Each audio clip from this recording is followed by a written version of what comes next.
మా వాళ్ళు అయితే చేపలు పట్టడానికి పెద్ద ఇంజనీరింగ్ ప్లాన్ వేశారు. ఎలా వేశారు, ఎలా పడుతున్నారు అనేది ఒకసారి వాళ్ళని అడుగుదాం, అడిగి తెలుసుకుందాం. మీరు అలాగే చూస్తూ ఉండండి. శాంతంగా అక్కడ చేప కాల్చుకొని అటు నుంచి వచ్చే చేపలు, ఇక్కడ వచ్చిన చేపలు ఎడిపోవన్నమాట, ఇక్కడే ఉంటాయి. మళ్ళీ తిరిగి వెళ్ళడం లేదు. అటు నుంచి వచ్చే ఫోర్స్ ఏదైతే ఉందో అలా చేపలు అటు నుంచి వెళ్ళవు, ఇక్కడే ఆగిపోతాయి. మనం గంట 2 గంటలు చూసినా చేపలు ఇలానే ఉంటాయి.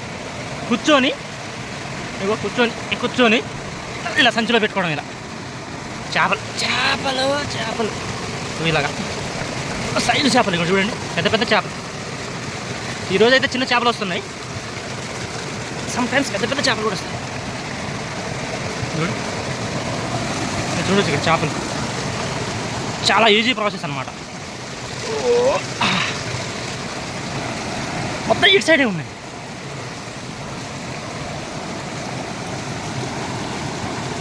మనం చెరువు చేపలు, లైవ్ ఫిష్లు అని ఏదో ఏసీలో పెట్టిన చేపలు తింటూ ఉంటాం. ఆ చేపల కంటే ఈ చేపలు చాలా చాలా ఎలా ఉంటాయరా, చాలా టేస్ట్ ఉంటాయి కదా. నేను మరి ఎలా పడుతున్నారా చేపలు?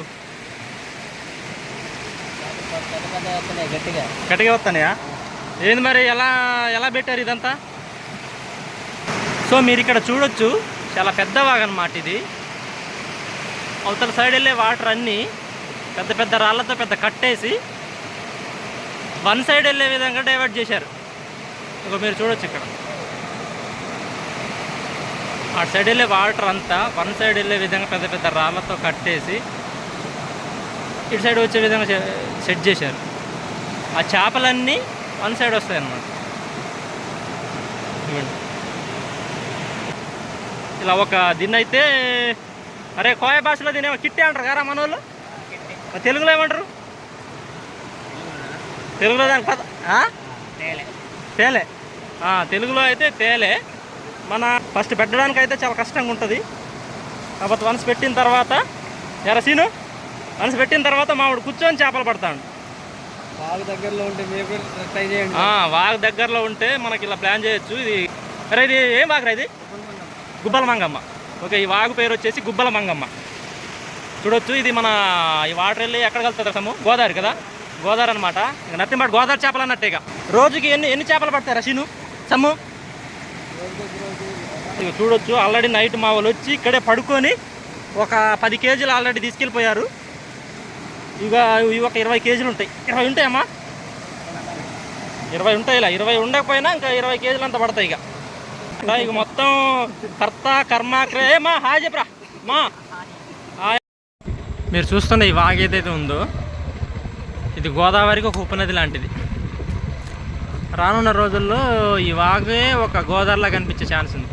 ఎందుకంటే సీతారాం ప్రాజెక్ట్ అనే కన్స్ట్రక్షన్ ఏదైతే జరుగుతుందో అది వన్స్ కంప్లీట్ అయితే ఇప్పుడు నేనున్న ఏరియా కూడా వాటర్తో ఫిల్ అయిపోద్ది అనమాట. ఇక మీరు చూస్తున్నారు కదా ఈ కట్ట సీతారాం ప్రాజెక్ట్ సంబంధించిందే. ప్రజెంట్ అయితే గవర్నమెంట్ చేంజ్ అయింది కదండి, వర్క్ అయితే పెండింగ్లో ఉంది. వన్స్ ఇది కంప్లీట్ అయితే ఈ ఏరియా అంతా వాటర్ నిండిపోద్ది. మనకి చేపలు ఎప్పుడు వస్తాయిరా? నైట్ వస్తాయి. నైటా? 2 గంటలకు ఆ టైంలో వస్తాయి. పెద్ద పెద్ద చేపలు వస్తాయి. ఇంకేటుకో దొరుకుతాయి, పెడితే బాగుంటుంది.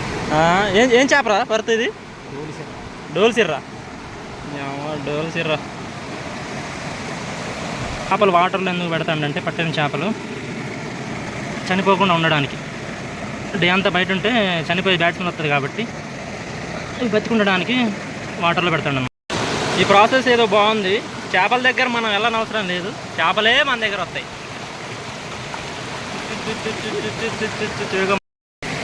2 బండల మధ్య పెద్ద పెద్ద కర్రలేసి దాని మీద ఒక వెలుగు లెక్క కట్టి దాని మీద వలేసారనమాట. వచ్చే వాటర్ అన్నీ ఆ కిందికి వెళ్ళిపోతే పైన చేపలు అలాగే ఉంటాయి. కూర్చొని పట్టుకోవడానికి ఈజీ ఉంటుంది.